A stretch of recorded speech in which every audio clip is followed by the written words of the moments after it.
Bueno, estamos en ya casi nuestra penúltima clase de esta parte de por qué no soy agnóstico. Decíamos que un agnóstico es el que dice, no creo en Dios, no sé si existe o no, pero no creo en Él, no estoy seguro de que no existe, pero simplemente vivo como si Dios no existiera porque no es algo que se pueda probar. Eso es lo que dice el agnóstico. Y vamos a ver algunas cosas. Vamos a ver, una de las cuestiones que ellos mencionan es que, bueno, ¿por qué no vemos a Dios? La clase anterior, si no la vieron, véanla porque va relacionada con lo que vamos a ver ahorita mismo, acerca de por qué no vemos a Dios. Decíamos la vez pasada que el ser humano, para poder hacer una decisión libre acerca de escogerlo o no, requiere que Dios esté oculto. ¿Qué pasaría, por ejemplo, si uno dice, yo no voy a creer en Dios al menos que se me aparezca aquí enfrente? Se muere uno, dice. Bueno, ¿qué tal si sucede eso? ¿Qué tal si Dios hiciera eso con la persona? ¿Qué sucede con esta persona? Supongamos que esta persona solamente está jugando un bluff. Realmente no tiene ganas de seguir a Dios, de amarlo, de tener una relación con Él. Ahora, ¿qué va a pasar con esa persona? Bueno, una de dos. Como hacen muchos ateos que dicen, no, pues estaba alucinando, no realmente algo me pasó en el cerebro, estaba yo en estado de ebriedad o algún otro estado, pero no era Dios, lo aluciné. O si sí se convence, entonces, ¿qué sucedería? Que esta persona entonces ya está, ya sabe que Dios existe. Ahora, su decisión de seguirlo, ¿por qué va a estar motivada? ¿Por amarlo? Por tener... Exactamente. No va a ser por amarlo o por tener una relación con Él, va a ser por obligación. Va a ser una lealtad fingida. ¿Y qué sucede con las lealtades fingidas? La lealtad fingida siempre es el principio de toda rebelión. Una lealtad fingida siempre es el principio de una nueva rebelión. Entonces, parte de la razón por la que Dios está oculto, pero veamos otro ángulo hoy de esto. Desde chicos estamos acostumbrados a percibir nuestro ambiente con los sentidos, ¿sí o no? Un niño chiquito que está gateando, ¿qué es lo primero que tiene que hacer uno? ¿Por qué tiene que estar uno atrás de ellos?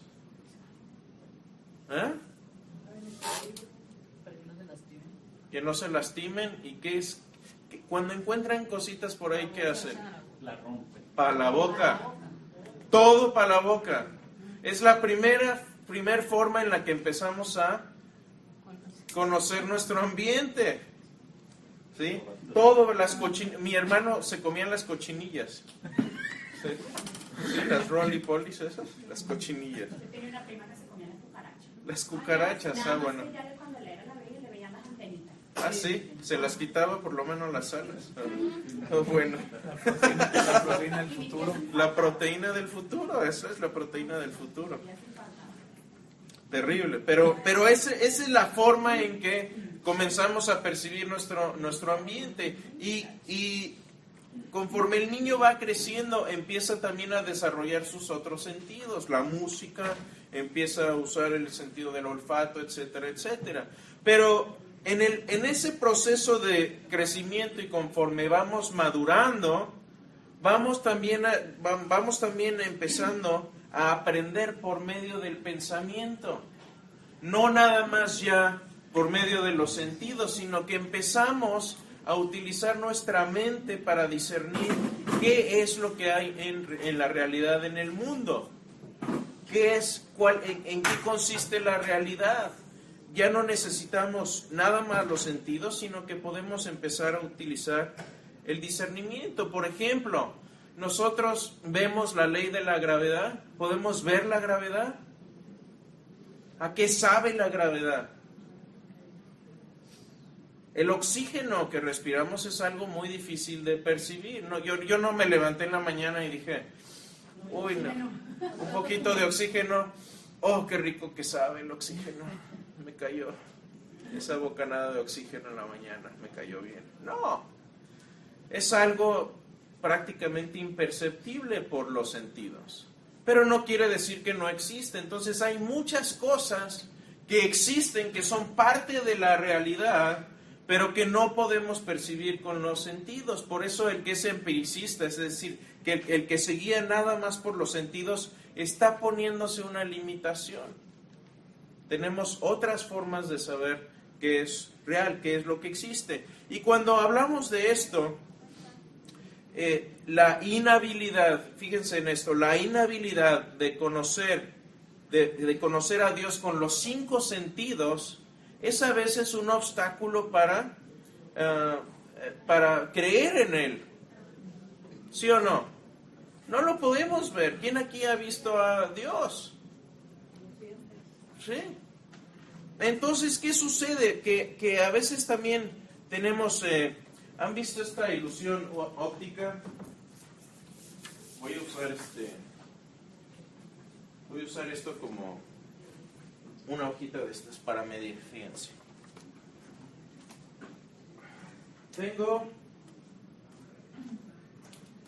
Nuestros sentidos a veces nos engañan también. Entonces no necesariamente tenemos que confiar siempre en ellos. Si yo pongo esta rayita y voy a hacer 2 rayitas del mismo tamaño, estoy usando la misma medida. Y hacemos otra rayita igual.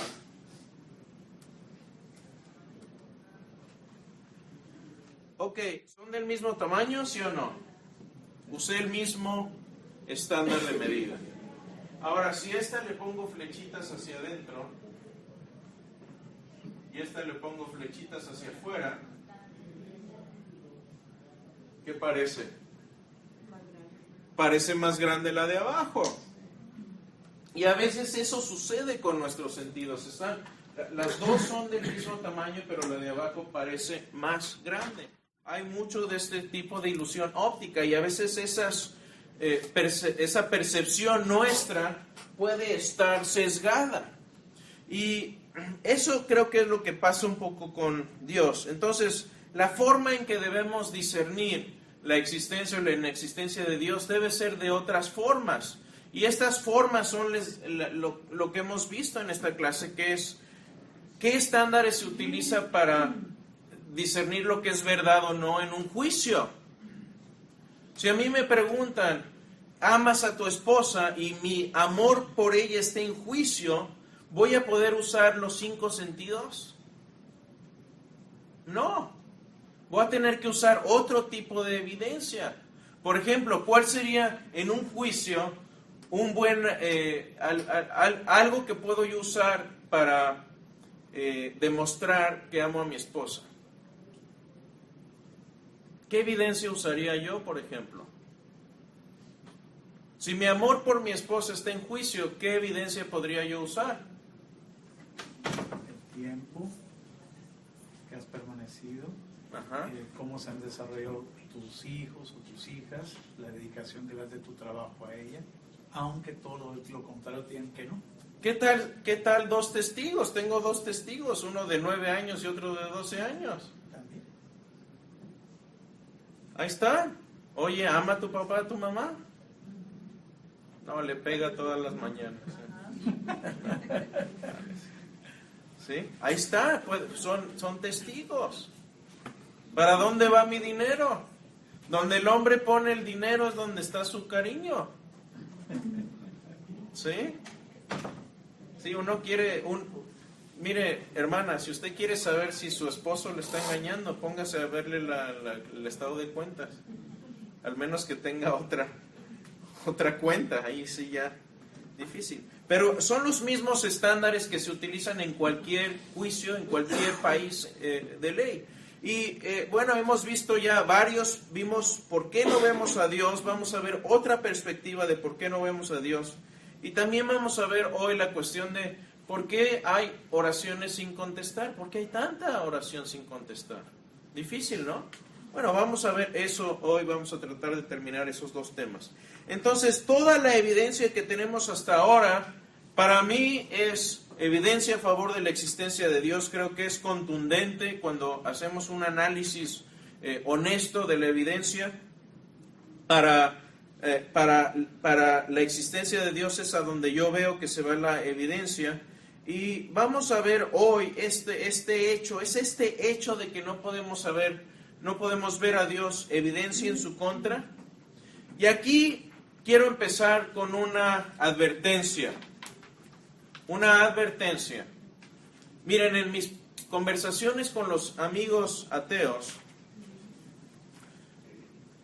muchas veces escucho esta frase, escuche esta frase. Si yo fuera Dios, puntos suspensivos. Si yo fuera Dios, haría esto. Si yo fuera Dios, haría el otro.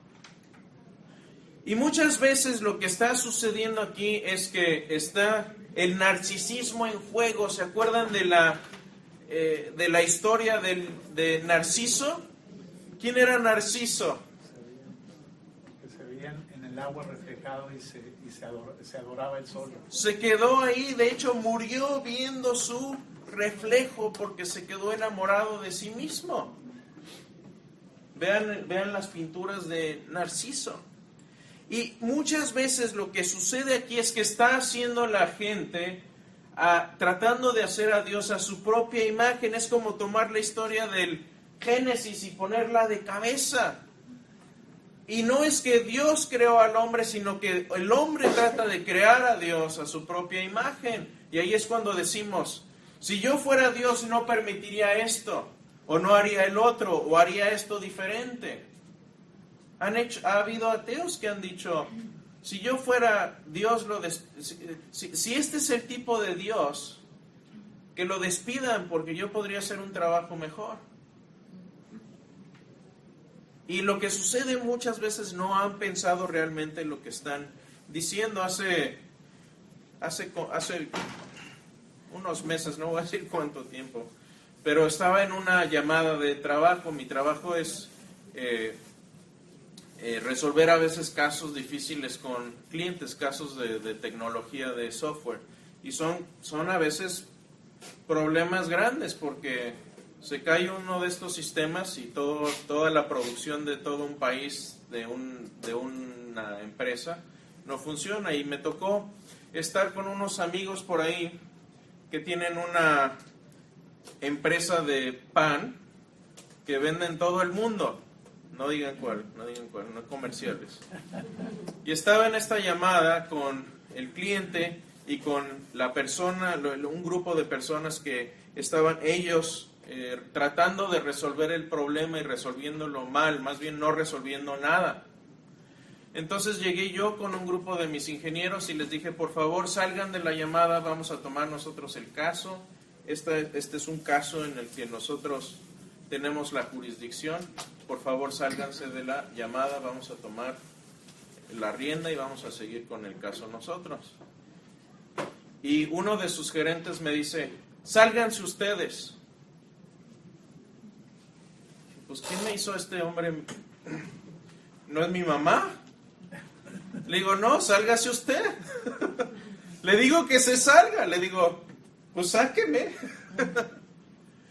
Porque a veces, de veras, a veces estamos tratando de jugar a eso con Dios. Salte tú, no salte tú. Y no podemos hacer eso con Dios.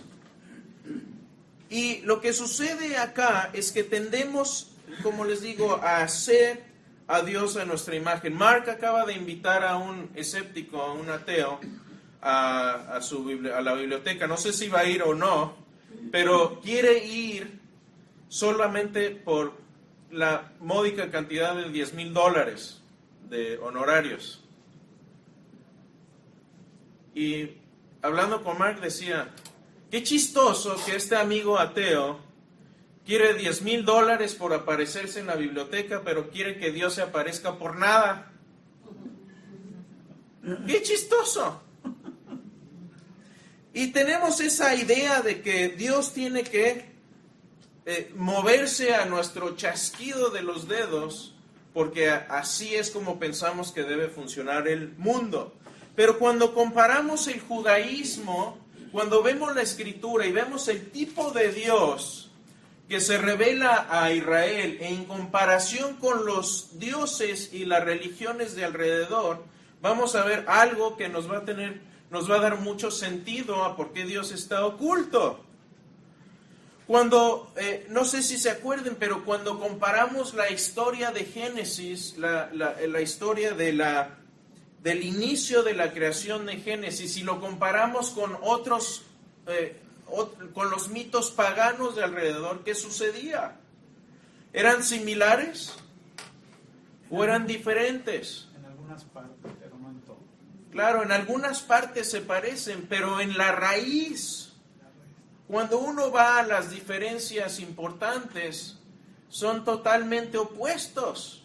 Cuando uno compara el Artaxerxes, el Enuma Elish, los mitos babilonios de aquella época, los dioses son visibles, tienen características humanas y simplemente crean al ser humano porque están cansaditos de hacer zanjas para poner en los ríos y los lagos y hacer las montañas.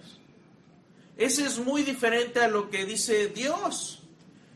Cuando vemos, por ejemplo, los pueblos, por ejemplo, el pueblo egipcio, a ellos, ¿cuál era su principal dios? Ra, el dios del sol. Si lo ven ahí, a la izquierda, Ra se representa con un sol arriba. El de en medio es el dios Thor, de la mitología nórdica, el dios del rayo. No es el de las películas, ¿eh? Ese no se parece al actor, ¿verdad? Si lo viéramos ahí. Sí, pero era algo visible cuando los egipcios o los nórdicos querían ver a su dios. Estaba ahí, lo podían ver. Mira, ahí está Ra. Está en todos sus jeroglíficos. Está en las estatuas. Y lo mismo sucede con Thor. ¿Quieres ver a Thor? Salte en una buena lluvia y vas a ver el rayo caer. Ahí está, es Thor. Dios es visible en todos estos mitos paganos. Incluso el del lado derecho, Baal, el dios de la tormenta, babilónico. Y este es uno de los dioses con los que el pueblo judío también se corrompe. ¿Se acuerdan? Y entonces, ¿qué sucede? Que incluso los mismos judíos se descuida Dios un poquito y empiezan a hacer sus mitos paganos y empiezan a hacer sus... ¿qué hicieron cuando Moisés se subió a recibir las tablas? Un becerrito de oro. ¿Por qué? Tenemos, fíjense, ese narcisismo nuestro nos da la tendencia de querer crear a Dios a nuestra imagen. Un teólogo, Chesterton, decía algo muy sabio. Si ya entiendes todo acerca de Dios, entiendes todos los misterios y sabes exactamente cómo es Dios y qué es lo que quiere, has dejado de adorar a Dios y has empezado a adorar una creación de tu propia mente. Porque Dios es algo mucho más que esto. Por eso cuando vemos el primer mandamiento en Éxodo 20, ¿cuál es? Éxodo 20 dice, no tendrás dioses ajenos delante de mí, no te harás imagen, ninguna semejanza de lo que esté arriba en el cielo, ni abajo en la tierra, ni en las aguas debajo de la tierra. Dios, mis amigos y hermanos, no es un Dios que podamos tronarle los dedos y decir, ven aquí. Es un Dios que no se hace a imagen de nada ni de nadie. Por eso cuando Moisés sube y habla con Dios y le dice, quiero verte, ¿qué dice Dios? No podrás ver mi rostro porque no me verá hombre y vivirá. Fíjense, Moisés estaba teniendo una relación con Dios estrecha, había hablado con él, se le revela en una zarza y aún así no lo puede ver. Y mis hermanos, esto para su época era algo extraño. Si los judíos estuvieran inventando esto, habrían inventado otro Dios igual a los dioses de alrededor. Y hubieran dicho, este sí es el bueno. Este es el papá de Baal y de Ra y de Thor y de todos estos. Obviamente no conocían a Thor, ellos estaban mucho más al norte. Pero esa es la idea. Esto era totalmente foráneo a lo que estaba sucediendo alrededor en estas culturas. Era algo impensable que Dios fuera algo invisible. Y entonces imagínense, ¿cómo voy a adorar a Dios si no puedo hacerme una imagen? ¿Frente a qué me voy a arrodillar? ¿A quién le voy a pedir? Y esta era la idea que se introduce, que Dios de hecho introduce a Israel. Es antitético a todo lo que estaban haciendo los pueblos alrededor. Entonces, un Dios tan grande no es algo que podamos poner en conceptos sencillos que comprendan nuestro cerebro de 1,5 kilos. El que diga que la teología es fácil está mintiendo o no se ha metido a fondo, porque es algo tremendamente profundo. Se ha comparado y se ha dicho que la escritura, la Biblia, es como el mar. Uno puede quedarse en la orillita chapoteando a gusto o ponerse en los tanques de alta profundidad y meterse a profundidades tremendas. Y es cierto, estoy muy de acuerdo. Pero no solo esto, tenemos que también comparar la historia en el Antiguo Testamento con el Nuevo. Porque por un lado Dios es invisible, pero por el otro sucede en Belén que Dios se hace hombre y viene a habitar entre nosotros, como dice Juan 1:14. El Verbo se hizo carne y habitó entre nosotros. Entonces, por otro lado, aún esto para su tiempo era extraño. Los judíos decían, ¿cómo es posible que el Mesías se haga carne, que Dios se haga carne? Eso no sucede. Dios no es visible, pero por el otro lado lo es. Dice Juan que nosotros lo vimos, hemos visto y hemos sido testigos de su gloria. Cuando a Jesús se le pregunta, oye, muéstranos al Padre y nos basta. ¿Qué dice Jesús? Tanto tiempo has estado conmigo y me preguntas, ¿dónde está el Padre? Entonces hay una dinámica aquí y esto es lo increíble, que Dios se hace hombre y habita entre nosotros. ¿Qué me dice eso de Dios? Que Dios no es nada más un Dios invisible, aislado, que se queda en su morada y nos ve acá como cucarachas sufriendo. Es un Dios que se preocupa por ti. ¿Por quién eres tú? Por nombre se preocupa por ti y por mí. Ese es el Dios en el que creemos. Cuando vemos, por ejemplo, Filipenses 2, que dice que Dios Dios rehusó la gloria que tenía y vino y se hizo carne. No estimó ser Dios como algo a que aferrarse.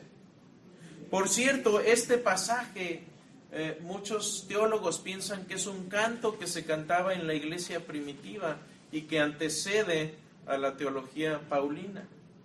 De hecho, si lo arreglan en estrofas, serían como tres estrofitas. Y si vemos el Salmo 8, dice, ¿quién eres tú, Dios, para que te fijes en nosotros, en el ser humano? ¿Quién eres Dios para fijarte en nosotros? ¿Cómo es que un Dios todopoderoso pensemos en esto, en la vasta cantidad de estrellas que hay en el universo? Estaba viendo este dato. ¿Saben cuántas estrellas hay? Una vez un hermano en México, era yo niño y estábamos viendo las estrellas y me dice, huerquito, ¿sabes cuántas estrellas hay? Y yo, Nadie sabe. Le dice, sí. Dice, 50.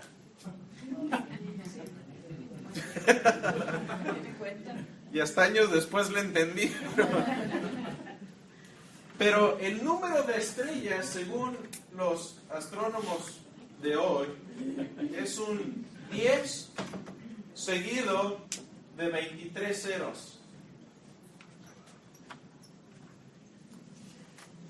Y ahí sigámosle hasta que sean 23 ceros.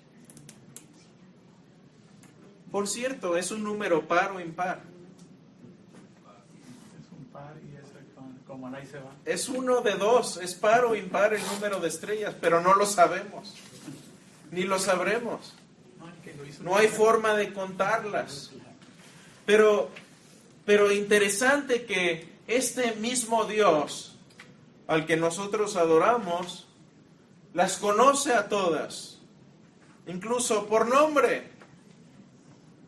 Si quisiéramos recorrer todo el universo de un lado al otro, a la velocidad de la luz, tomaríamos aproximadamente 100,000 millones de años. A la velocidad máxima que sabemos que existe, que obviamente no podemos ni llegar a Marte. A Marte, no a Marte. Así se hacen los chismes. Entonces, este es el Dios. Entonces, cuando yo pienso en el hecho de que no podemos ver a Dios, para mí no es un obstáculo. Entiendo que que él esté oculto ayuda a que mi decisión por Él sea genuina. Y por el otro lado, cuando leemos la Escritura y la revelación de Dios por medio de la Escritura, es lo que deberíamos esperar. No debemos esperar un Diosito que podemos poner en el llavero y sacar cada vez como nuestros amuletos y decir, ok, aquí está el botón de bendición, aquí está el botón de necesito dinero y acá está el botón de necesito otra cosa. Una app, sí. El app de Dios, ¿no? The God app, ¿no? No existe. Sí, Ricardo. Me gustaría comentar ahorita que vemos esos números. Ahí cabe muy apropiadamente que nosotros, volviéndonos sabios de nuestro propio entendimiento, dice la palabra, y creyéndose sabios se volvieron necios. Porque cuando uno ve a muchos científicos, y lo vemos en la televisión, y hay tantas estrellas, y debe de haber inteligencia, pueden vivir, y ves todos los proyectos en la televisión de Discovery, cuando están hablando de antimateria, X o Y, llegan a unas conclusiones inauditas a cualquier razonamiento simple, y volviéndose sabios se volvieron necios. Pero no todos son necios. Afortunadamente hay científicos, por ejemplo, como hay un científico muy eminente, se llama Guillermo González, y ahorita que mencionabas tú esto, Ricardo, me vino a la mente un libro que escribió él que se llama Planeta Privilegiado. Y también hay unos científicos cristianos que han demostrado cambios en los ejes de la Tierra, porque es tan preciso que hay vida. De todo esto habla, si les interesa más el tema, Planeta Privilegiado de Guillermo González, habla de todas las características que tiene que tener el cosmos, la Tierra, cosas tan sencillas como que no nos ponemos a pensar. ¿Sabe usted que la gran mayoría de los planetas en el universo no tienen una atmósfera transparente? La atmósfera transparente nos permite ver, es una ventana al universo. No sabríamos ni siquiera qué hay allá afuera. Imagínense, sería como vivir en una cueva, en una bóveda. Hasta el planeta tiene ese tipo de curiosidad y de bendición que tenemos una atmósfera transparente. Y ahí él pone una lista tremenda de cosas que necesita nuestro planeta para no solo tener vida, sino para poder descubrir las maravillas del universo. Entonces, a mí para esto no es problema, no lo veo como evidencia contra Dios. no lo tenemos que contar tampoco a favor, sino que es algo que realmente esperaríamos si estuviéramos estudiando la Escritura y la revelación divina de una forma concienzuda. Entonces, pasemos a esto, pasemos al siguiente punto. ¿Por qué hay o parece haber tantas oraciones sin respuesta? ¿A quién de ustedes Dios les contesta todas sus oraciones de manera positiva? Y si es eso, ¿por qué están aquí? ¿No quiere decir eso que Dios no existe? Como dicen mis amigos ateos, nadie te está contestando tus oraciones. ¿Es eso verdad? ¿Demasiado temprano para estar pensando en esto? ¿Un poco de café? Por el contrario, siempre contesta. Que no entendamos es otra cosa. Eso es lo que iba a decir exactamente. Siempre contesta, simplemente no estamos dispuestos a verlo porque no es lo que queremos. De acuerdo a la necesidad. Ahora, veamos esto. Cuando sopesamos alguna evidencia, también hay que ver lo que ya tenemos recorrido. ¿Sí? Hay que ver lo que ya tenemos recorrido. Vamos a pensar en esto. ¿Es el que no haya a veces oraciones contestadas evidencia de que Dios no está ahí? Tomemos esto en cuenta primero. Ya sea que Dios exista o que no exista, la oración es algo muy personal y difícil de usar como evidencia. Es algo muy personal y yo les puedo compartir mi experiencia. Yo hay veces, honestamente, que digo, ¿de veras, Dios, no me vas a contestar esto? No es nada egoísta lo que estoy pidiendo, no es nada poco razonable. Mi amigo Michael Moss lleva cáncer en el cerebro desde hace 7 años y está peleando con eso. Tiene una niña de la edad de mi hija de 9 años. ¿Por qué no la curas ya? ¿Por qué no lo curas ya? No es algo para mí. Y él sigue luchando contra el cáncer. Como muchos de ustedes conocen gente. Y no solo conocemos gente, sino conocemos gente que han perdido la batalla contra el cáncer. Pero ¿se acuerdan hace 2 clases lo que vimos?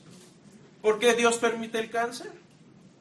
Paréntesis, vean esa clase, si eso les causa malestar.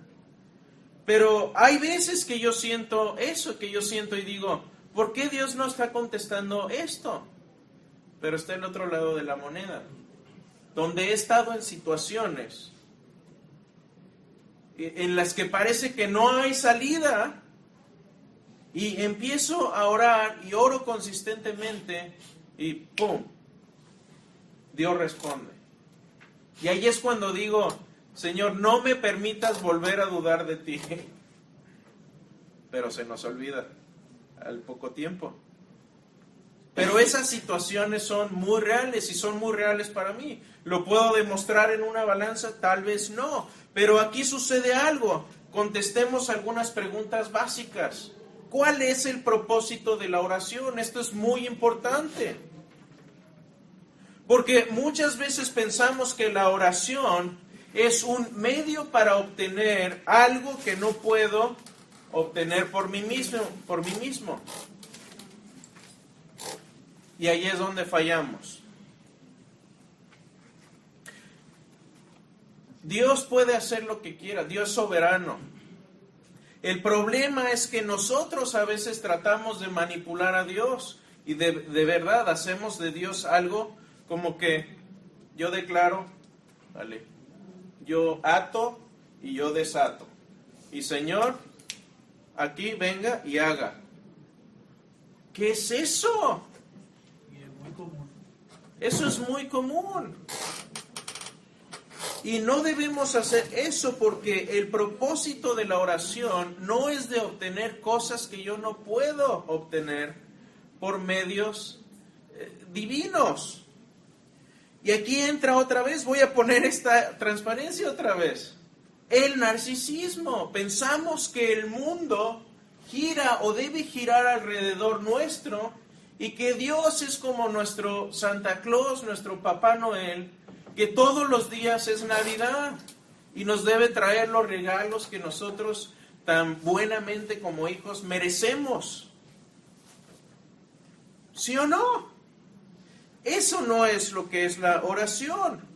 La oración, el propósito de la oración no es de cambiar la voluntad de Dios, sino de cambiar mi voluntad a que se alinee con la suya. ¿Me escuchó bien? Escúcheme eso, no es el propósito de la oración cambiar la voluntad de Dios, sino cambiar mi voluntad para que se alinee con la de Él. Ese es el propósito de la oración. La oración, cuando uno ora, no está cambiando a Dios, está cambiando uno, si la está haciendo bien. Ahí les va una prueba de esto. Cuando Jesús le preguntan sus discípulos, Maestro, ¿cómo debemos orar? ¿Cuál es la forma correcta de orar? ¿Qué contesta Jesús? Contesta con el Padre Nuestro. Bueno, busqué en internet algunas formas, algún póster, algunas imágenes del Padre Nuestro, y vean, está en inglés. Es una prueba de lo que estoy diciendo. ¿Ven las palabras rojas? ¿Qué es lo que se resalta? Padre Nuestro. Danos. Perdónanos. Guíanos. Líbranos. Yo, mi. ¿Y las otras palabras, las importantes? Me tengo que agachar. Hágase tu voluntad, venga tu reino, ¿sí? Danos el pan diario, perdónanos la tentación. ¿Qué tal? Eso no es la oración. La oración, como se las enseñó Jesús, era algo para cambiarles a ellos. Y vamos a ver 3 ejemplos ahorita, pero en resumen, Dios no es el genio de la lámpara de Aladino. Dios no está ahí para darnos nuestros 3 deseos cuando se nos dé la gana. Ahora, ¿hay límites a la oración? Quiere decir, fíjense, quiere decir que el que Dios sea todopoderoso, tiene que puede hacer cualquier cosa. Piénsenlo bien. ¿No?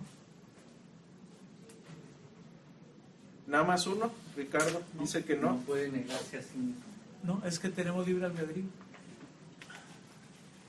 Y Él no puede hacer lo que uno no deja, porque en su grande amor nos los otorgó. ¿Qué más? ¿Están de acuerdo los demás? ¿No más Ricardo?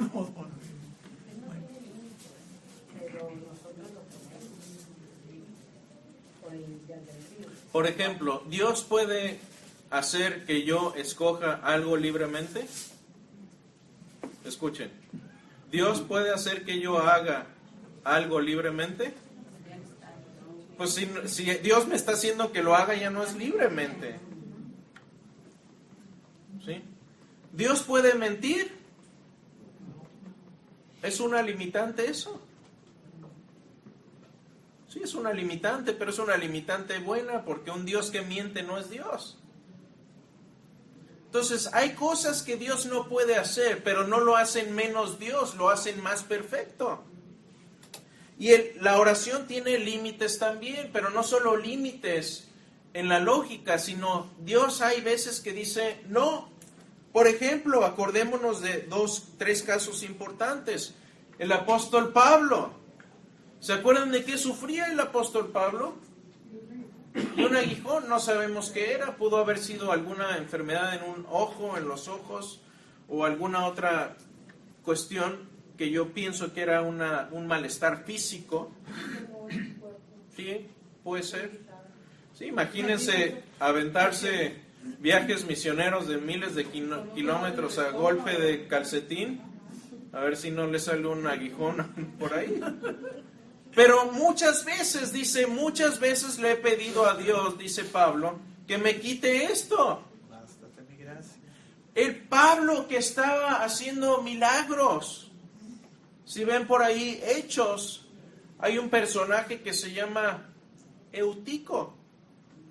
Eutico quiere decir suertudo en griego. Es una de las historias favoritas de mis hijas. Léanselas a sus hijos. Pero Pablo llega por ahí a predicar y predica toda la noche. Eutico se sienta ahí a la orilla de una ventana y se queda dormido y se cae. Se mata, y ¿qué hace Pablo? Llega y lo resucita en el acto. Vean la historia, ¿la han leído en Hechos? Vean y léanla. Eutico, suertudo. Es lo que quiere decir en el griego. Pero Pablo no fue sanado. Él podía sanar a los demás, pero no a sí mismo. Porque el poder no dependía de él. No. Pablo no estaba cambiando la voluntad de Dios. Dios le estaba cambiando su voluntad a Pablo para caminar con él. Y le dijo, te basta mi gracia. No necesitas un milagro, necesitas mi gracia. Eso es lo que necesitas. Y Pablo sigue haciendo su trabajo y hasta su muerte jamás se le concedió esa curación. A veces la respuesta de Dios es no, y su respuesta es mejor. Si Dios nos concediera todo lo que queremos, seríamos como niños malcriados. A nuestros mismos hijos les damos todo lo que nos piden. Me tocó ahora estar solo con mis hijas. Cómete la verdura. No es que mamá no nos hace comernos la verdura. No soy tu mamá. Y sí te hace comer la verdura. No digas que no, porque yo la he visto. ¿Sí? ¿Les damos todo lo que nos piden? No. Los echamos a perder. Pero esperamos que Dios sí nos dé todo. Es increíble cómo deberíamos aprender de nosotros mismos como padres. David, cuando tiene su relación ilícita con Betsabé, ¿qué sucede? Que de esa relación nace un hijo. ¿Qué sucede con ese hijo? Nace enfermo y David se la pasa orando para que se salve el niño. ¿Y qué pasa con el niño? Se salva, ¿no? ¿Eso viene en la Biblia? Si uno está inventando, ¿por qué pone esas historias? Dios no le respondió al rey David, a su ungido, al que dijo que tenía corazón para él. No le cumplió el milagro. De hecho, lean la historia y qué es lo que sucede. Sus sirvientes estaban asustados de ir y darle la noticia de que su hijo ya había muerto, y cuando van y le dicen, tu hijo ya murió, ¿él qué hace? Se levanta, se lava y se pone a adorar y darle gracias a Dios por su voluntad. Dios no cambia su voluntad, nos cambia la voluntad a nosotros. Último caso, Jesús mismo cuando está orando en el jardín de Getsemaní, a punto ya de ser entregado. Él ya sabía la tortura por la que iba a pasar, la muerte tan terrible que iba a sufrir. Sus discípulos por ahí se quedan dormidos, por cierto. Y él ora y le dice a su padre, le dice, Señor, ojalá no tenga yo que pasar por esto. De hecho dice que pase de mí esta copa. Copa siempre viene relacionada con juicio, con ira. Que no tenga yo que pasar por este terrible suceso. Pero ¿qué dice Jesús? No se haga mi voluntad, sino la tuya. Esa es la esencia de la oración. No el yo declaro, yo decreto, yo ato y yo desato. Jesús, nadie en la Biblia jamás ha orado así, discúlpenme. Nadie. A los discípulos y ves a los apóstoles, inclusive es totalmente contrario a la forma en que se predica hoy. Siempre le dan la honra a él y siempre haga. Y la honra, exactamente, y siempre ellos reconociendo que no era por poder de ellos. Entonces, incluso llega un momento en que llegan y con Jesús y le dicen, oye, tratamos de sacar estos demonios y no pudimos. ¿Quién iba a poner eso en la Biblia si es un cuento? No funcionó el truco. Por eso a mí me habla también de que cuando leemos la Biblia estamos leyendo historia, no historias o historietas o cuentuchos. Estamos leyendo experiencias que tuvieron estos hombres en la vida real, en la historia.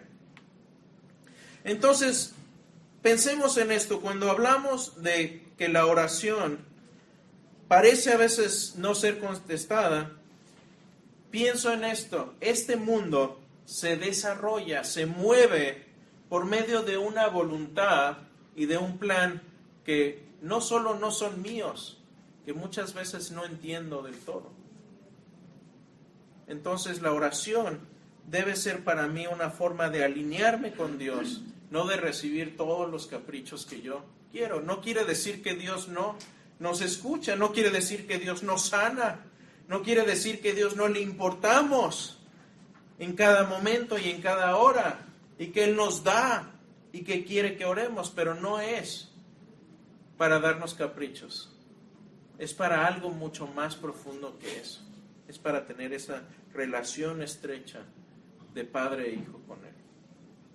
Sí, Ricardo. Muy bonita disertación, te felicito honestamente, pero me gustaría también puntualizar que tu primer pregunta, ¿qué es la oración? La respuesta es una forma de comunicación con Dios. Y ahí abre todo el espectro de todo lo demás. Pero la clase está dirigida para poder entender la oración.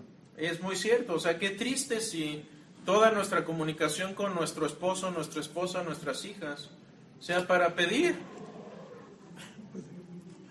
Como padres, ¿cómo se sienten ustedes cuando sus hijos nada más los buscan para pedirles dinero?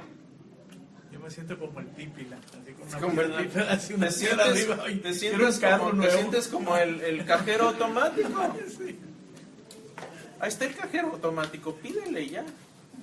No, Dios quiere una relación. Gracias por ese punto, Ricardo. Y, ¿alguna pregunta de esto? ¿Alguna duda? ¿Tiene sentido o no lo que acabamos de hablar? ¿Sí? Bueno, una clase más, pero antes nuestros puntos para casa. Éxodo 20, el primer mandamiento: no tendrás dioses ajenos delante de mí, ni te harás imagen, ni ninguna semejanza de lo que está abajo en el cielo, arriba en el cielo, abajo en la tierra, ni en las aguas debajo de la tierra. Esto era algo que en su tiempo era impensable. Y parte de la respuesta es que Dios no te aparece a tu capricho, porque no solo quiere creyentes intelectuales. El propósito de Dios no es el que creas. El propósito de Dios es que te unas a Él y que tengas una relación con Él de padre e hijo. No nada más que sepas que existe. Quiere tener una relación contigo.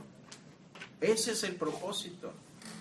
Si Dios se aparece, se acabaron los ateos y los agnósticos. Pero ¿habrá más adoradores? ¿Habrá más gente que quiera amarlo? No, yo creo que habría la misma cantidad de rebelión que antes. Pero ahora sería rebelión abierta. Segundo punto, Mateo 6 dice: así oren, hágase tu voluntad y no la mía. Tendemos a querer hacer nuestra voluntad desde niños. La primera palabra que aprende un niño, ¿cuál es? Aparte de Coca-Cola en México. Papá, mamá y no. No. No. Eso no. ¿Por qué? Tenemos que poner límites. Porque queremos hacer nuestra voluntad desde niños y estamos aprendiendo en este mundo que la voluntad de Dios es mejor que nuestra voluntad y a doblegar nuestra voluntad a la voluntad de Dios. Eso estamos aprendiendo en este mundo, en resumen. Y yo quiero la voluntad de Dios para mi vida, porque su voluntad es mejor que la mía, aunque no me guste a veces. Y finalmente, segunda de Samuel dice, por lo que dijo David a sus siervos, ¿ha muerto el niño? Y ellos respondieron, ha muerto. Entonces David se levantó de la tierra y se lavó y se ungió y cambió sus ropas y entró a la casa de Jehová y adoró. Hay algo excepcional. Cuando aceptamos la voluntad de Dios, nos doblegamos a su voluntad, aunque sea una tragedia, y le adoramos. En ese momento hemos vencido al mundo. En ese momento hemos dado un paso a alinear nuestra voluntad con la voluntad de Dios como no se imagina. Cuando pasamos por sufrimientos y aún podemos decir, Dios, sea tu voluntad y no la mía, hemos llegado a un gran grado de madurez espiritual. Yo quiero que cuando yo pase por esos pantanos terribles de sufrimiento, cuando esté metido en lo más profundo, pueda decirle a Dios, tu voluntad y no la mía.